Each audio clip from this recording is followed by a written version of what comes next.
Welcome back into the Cowboys Report. I am Tom Downey. Before we preview the Cowboys-Lions Thursday night football matchup, whoever comments the most on today's show gets a free entry into our raffle during the game. So flood the comments section with some C's for the Cowboys. Dallas is on the road once again, a 3-ish point favorite, or underdog, this time against the Detroit Lions. 3 on the road, bit different than 3 at home, but still the Lions are favored in this one in what could be a high-scoring affair coming up tonight on Thursday Night Football. Injuries to get into. Normally we do our previews, days before because, there's off days involved here. But we're filming this on Wednesday night, so we know the injury report for the Cowboys. Trayvon Diggs, Tyler Guyton will not play. They are both out already. Jadeveon Clowney will be a game-time decision, so we'll know 90-ish minutes before kickoff. Maybe we know 100, 110 minutes, but somewhere in that ballpark. Malik Hooker is questionable with the back. I think he's going to play, but certainly one we're going to have to keep our eyes on this week just because of the fact that he is questionable, and I'd lean towards him playing. He was limited practice, but it is worth mentioning. The Lions, lots of injuries. Not included here is Sione Vaikai, one of the backup running backs, questionable. Limited all week, so I do think he ends up playing. 4 players ruled out. Kirby Joseph with his knee. Khalif Raymond out with his ankle issue. Brock Wright with his neck issue. That's the current starting tight end because Sam Laporta has been banged up as well. It's been a heck of a year for the Lions in terms of the injuries and everything on that front. Shane Zylstra, who is currently on IR, also ruled out. He was limited on Monday and then didn't practice the next 2 days, so setbacks on that front. The starting guard, Keoti Awosika, wasn't hurt going into the week and then popped up with an injury on Tuesday, did not practice on Wednesday. That's a giant question mark there. Brian Branch, questionable. He was limited all week, so I think he plays. Taylor Decker was limited for the most part. I think he ends up playing. Graham Glasgow, limited all week. I would bet he plays. Penei Sewell popped up on today really with a shoulder issue, yesterday with a shoulder issue. Did not practice on Tuesday, limited on Wednesday. We'll see if he's able to go. My gut says yes, but not a guarantee.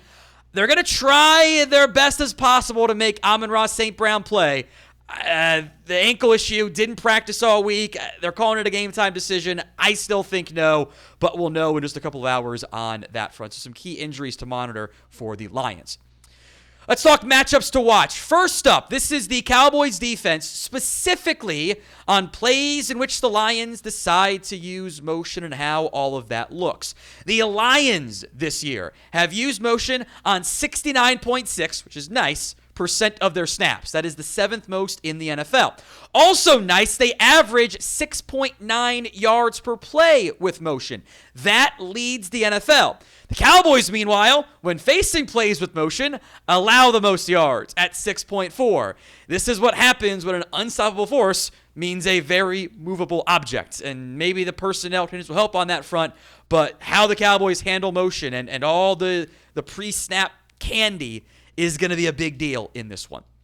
So what is your confidence level in the Cowboys beating the Lions? 1 to 10 is your scale, so let me know in the comments section of today's show. What is your confidence level in the Cowboys beating Detroit? Number 2 matchup, Terence Steele / Nathan Thomas. I think both guys will probably get some run against Aiden Hutchinson, who has been Myles Garrett this year, but he's been really good. 9 TFLs, 8.5 sacks as he made his return from injury, 24 quarterback hits, so about twice per game he's sitting your quarterback. That's not good if you're the opposing team. A very good pressure rate as well for his volume at 16.3%. Look, he's an awesome football player. We all know it. Hopefully the Cowboys have a good plan in mind with chips and everything else to lock him down, or at least limit him as much as possible. Today's show is made possible by Turtle Beach, if you couldn't tell from the headset I was wearing today. This was a gift from my wife because even though she is not a gamer, she knows that Turtle Beach makes the absolute best when it comes to gaming headsets and accessories. It is not just headsets, by the way, although you should definitely check out the Stealth 700. It is the top of the line. They also have every gaming accessory you could ever want, and they're all high quality at prices that don't break the bank. From flight and racing sims to controllers, keyboards, and mice, Turtle Beach is the ultimate gaming cheat code.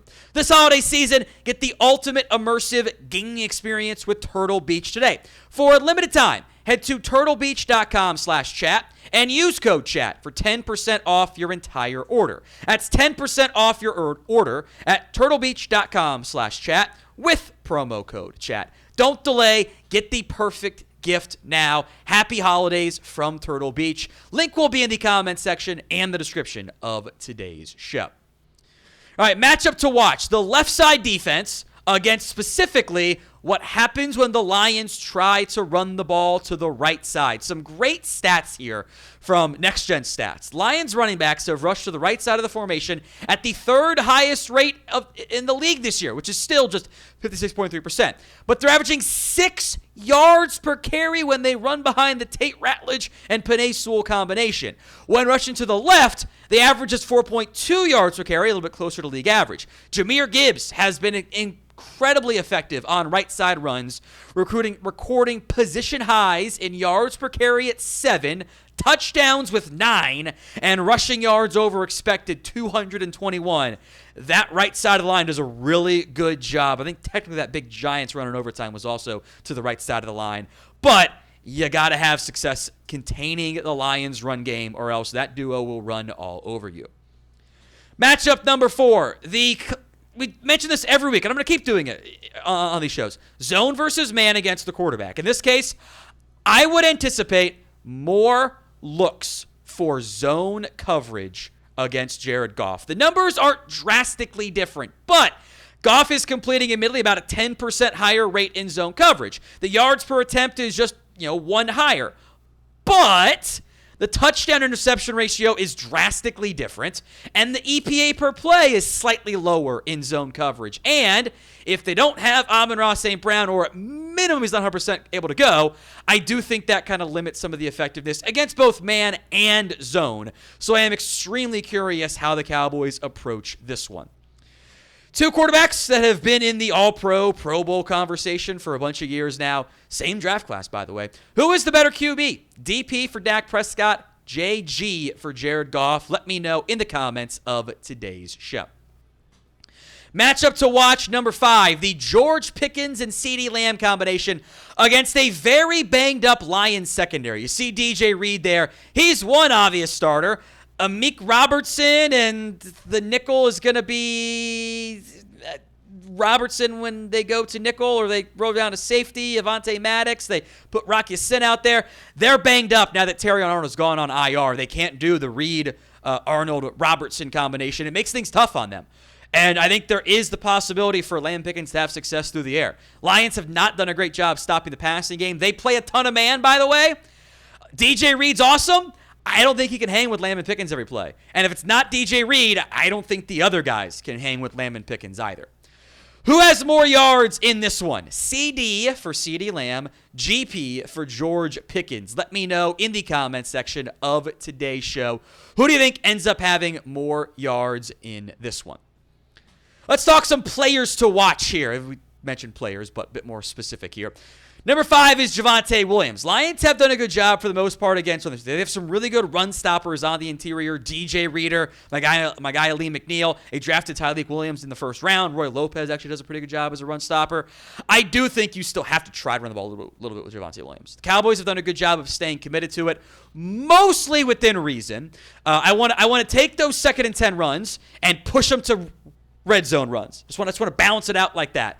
The success rate for Javonte has dropped over the last couple weeks. Not as high as it once was, but he's averaging almost 5 yards per carry. He's on pace for well over 1,000 yards this year. He's having his best year ever. Cheating with number 4. I guess I should have done this as number 3. Would have made more sense. 3 for 3. Sometimes you win, sometimes you lose. The big 3 defensive tackles. We mentioned all that conversation about the running game for Gibbs and Monty, Quinnen, Kenny Clark, Osa. Cowboys need those guys to have big-time performances and step up, or it's kind of all going to be for naught in the end. Number 3 is Jake Ferguson, and Alex Anzalone's been a very good coverage linebacker. Brian Branch hasn't been quite as good in coverage this year. I think having to play through injuries pretty much all year has been a factor in that conversation. I would like to see Jake Ferguson get going again. Look, the 70 catches is great, but the yards per catch is not exactly good. Has 1 touchdown over his last 5 games after he had 6 touchdowns in a 4-game stretch back in late September, early October. Let's get it back in the end zone. Almost had one last week, and we wasted the kettle celebration on that, which was a bit disappointing there. We will be live for the Cowboys and the Lions on Thursday Night Football, live well before kickoff gets going. Hit that sub button if you haven't already, youtube.com/CowboysTV. Player to watch number 2, Savone Revel, the cornerback, who I think with no Trayvon Diggs is again going to be asked to play a pretty big role. And I do just wonder in general what the Lions wide receiver rotation is going to end up looking like here. If Sun God can't go, Tom Kennedy in the slot, that doesn't really impact Savone Revel. Jameis Williams on the outside with Isaac Tisla. A couple third-round picks going against him, and I think Tisla is going to get some targets in this game, and he can do some vertical stuff downfield. I'd like to see Revel have a big-time game. I don't like doing it, but this was kind of a no-brainer. The quarterback's got to keep playing well. You're on this stretch of 3 teams that borderline are/should be playoff teams that we all know are good football teams. Got to keep playing well. Dak was awesome, even with the pick, but especially outside of the pick, against the Chiefs. Like, if you just hadn't watched that first drive, you would have went, wow, this is some of the best quarterback play of the season. Like, he was lights out the entire time. You're not going to get that every week, but you still need a good Dak Prescott to pick up a win on the road on Thursday night against the Lions.